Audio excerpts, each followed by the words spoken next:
Ben Olsen here for you. Ben, your thoughts on the match this weekend? Of course, you won't be on the bench, but how's the team feeling as you're preparing for this match?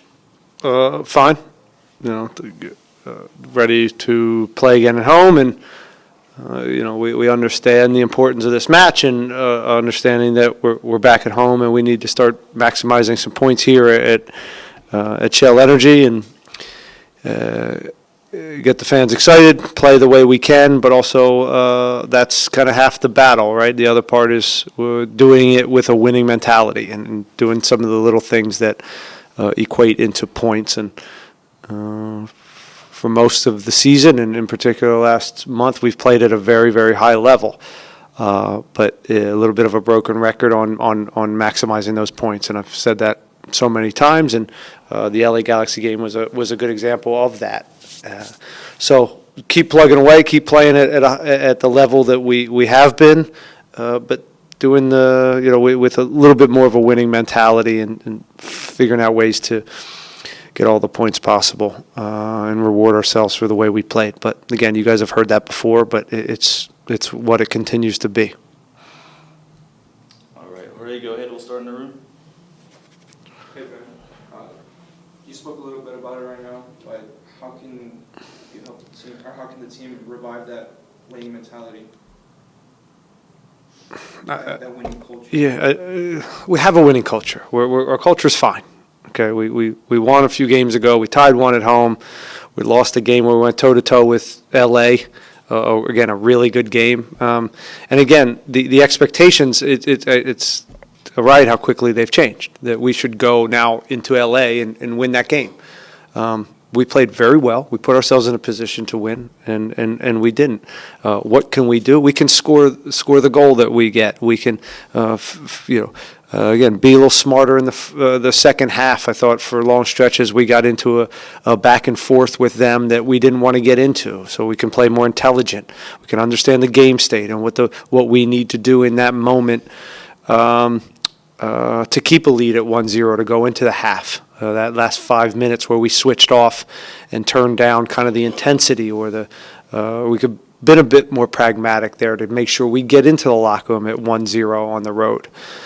At 1-1, we're still fine on the road and not getting undisciplined and kind of the getting stretched and understand the game plan or implement the game plan. So there's a lot of things.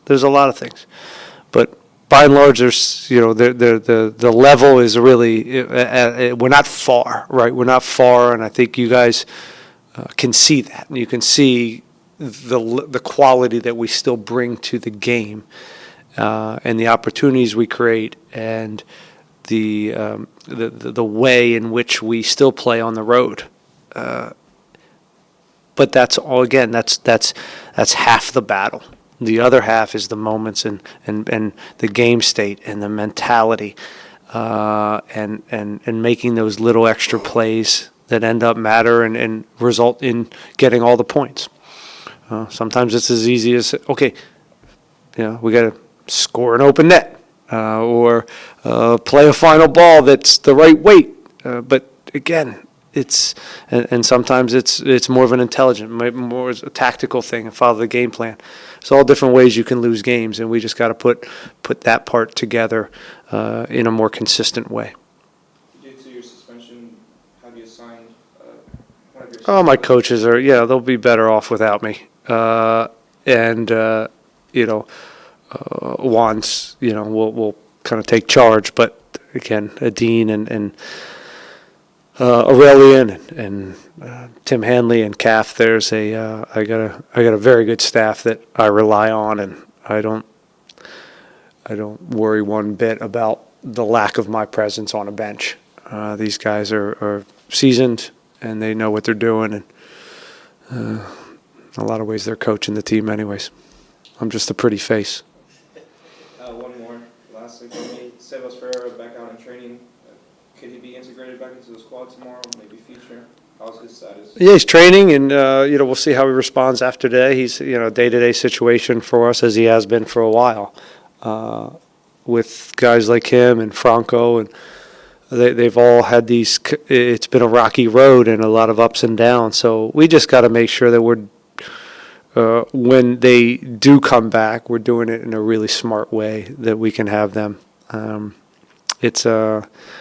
we halfway through? We're not even halfway through this ish. Getting there, getting close, right? So a lot to play in this league. This is a long, long season. I know we've had some ups and downs so far, and we're going through a little bit of a patch, but, again, I still like the way we play, and it'll be nice to get guys like Ferreira and Escobar back in there, and as we continue to push Hector's fitness levels, right? Hector's still on the latter stages of preseason right now for us, and we got to continue to be smart with him, but also push him so he can get back to his form. Chris, anything? Yeah. Hi, Mr. Van. Hey, Chris. Tomorrow you're playing Colorado Rapids. So the issues the team have had, the team have been playing amazing football so far. But two things I want to ask is, what are you putting in place to the chances Dynamo are creating? They're not converting a lot of them. What are you putting in place to convert those chances? One, and two, when it comes to the defensive side of it, what have you put in place to bring that concentration back? Because they play fantastic well, but the last minute they lose concentration, that goal comes in. So what have you done in place to adjust those two mistakes? Well, I think some of it is putting, some slipping into our thick skin and calling each other out, putting it on the board, and making sure they understand the importance of some of these moments on the defensive end, and where we're turning off or we're giving the ball away for easy transitions. And so they're coming in different ways. Some are set pieces. Okay, we have to continue to dial up and figure that part out. Some are transition moments that we have to actively defend better, have better security when the ball turns over. But we also have to not turn the ball over as easy and give opportunities.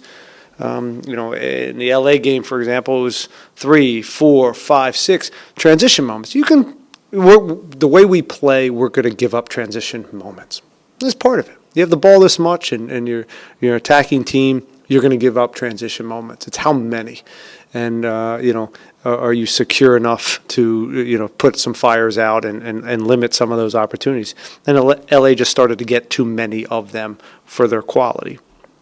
So, again, it's taking care of the ball. It's having longer possessions, making the right play. There's being more secure and structured in how we set up as we attack, so we can put out fires. It's how we repress, and then then there's the individual component that you got to do better in certain instances where it's mano a mano or it's 3v1 in the box and we got to defend the box better. It's hard to just say, hey, let's do this, right, on the defensive end, because each goal happens in different ways. So we have to kind of try to be perfect in as many as possible. And every now and then, as I've talked about, we have to score more goals. And we have to win a game 3-2. Particularly the way we're creating chances and opportunities. That's not out of the realm of possibilities. When you outshoot LA Galaxy in their place, you have a higher expected goals than them. And that is kind of a consistent theme. So at times, we can put 2 or 3 in, and maybe that gets us the win. On the offensive end, right, it's the same stuff. You guys have heard me. It's whether it's the finishing, whether it's us working a little, making sure we're a little clearer on how we deal with the attacking third. What are the patterns? Do we have the right numbers in the box? And then a bad service or a bad shot or a bad decision can derail all the good. So it's complex. I wish I had answers for you, but this is it's a complex gig and it's a complex game. One more question. Colorado Rapids are 5 points ahead of Houston Dynamo right now, so which makes it a little bit. They're 6 on the table. Dynamo is 8. So, but in points is 5 points. So, with that going forward, do you think Dynamo has the right mentality to beat them at home? 4. Sorry, 4 points. It's all right. Yeah, I was like, I don't want to say for sure. 4 points. So going forward to tomorrow, I think the team right now, due to the injuries and everything, they have the right mentality to beat them in Tuesday. I hope so. We'll find out tomorrow. But it was a good week of training. Our guys are focused. They have a nice edge to them. And now it's, I don't look too much into the week leading up. I've had weeks where it's been loose and, I was a little worried, and we've come out and had great games. And I've had games where, they were dialed in and they've come out and it hasn't been perfect or something happens. So I don't put too much stock in the week other than how we prepare and making sure they're clear on who's coming in, what their strengths are, what their weaknesses are. Then it's about execution. These guys are pros. They should be able to turn it on. And we know who we are and when we're at our best and when we're not. And so continuing to hammer that home and some of our principles of when we're at our best is, I think, the right recipe right now for our team. And with an understanding that we have a long season to go. And it's emotional to not be winning all the time. But it's also okay to turn it up and turn the screw a little bit on everyone, including the staff, to make sure we're getting these points at home, because that part has, the away form has been pretty good and it's kept us in there, and then our home form is not what we want it to be. So we'll look to fix that tomorrow. Thank you very much, Mr. All right, one on Zoom. Dustin, go ahead. Hey, man. Dustin.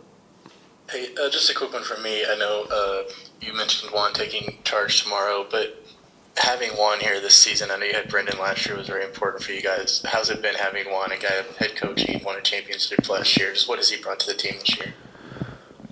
He's been fantastic. Better than I had high expectations for him, but he's been better than that. This is maybe a chance for me to talk about, of course, him, because he's the new guy on the block, and I think we see the game in the same way, and that's really what attracted me to Juan, the way his team played, the way he understood and appreciated how we go about the game. And also he's humble, he's likable, and he's very hardworking. So it just made sense. And I didn't know a lot about Juan going into the interview process, but it didn't take long for him to go to the top of the list because of, again, the similarities, and I think the way our teams played, the way he understood what we were doing, and the appreciation for that was impressive, all with some new ideas to push us, and that was part of it. It's about knowing who we are, knowing what we're trying to do, but also having new ideas to train it, and having new ideas to push us and help us evolve, and he checked all of those boxes. But I'll say this, and the way I work is very collective and collaborative. A dean who was with the academy here is a big brain and really has learned to be a better coach over the last 2 years, and he's a huge asset for me and the club. And then Aurelian has grown as a young coach, Aurelian Collin, who has a great personality. Obviously, he's got a bunch of languages, so he ends up being a very good communicator, but his energy and willingness to grow has been a lot of fun to work with as well. And Tim Hanley's an old soul. It's been around the block, and he's a nice sage to have around. Calf, I got a great staff, and anybody that has ever worked with me understands this, that I rely on them heavily. They feel invested in it because I don't micromanage, and so I need good people around me to cover up all my faults.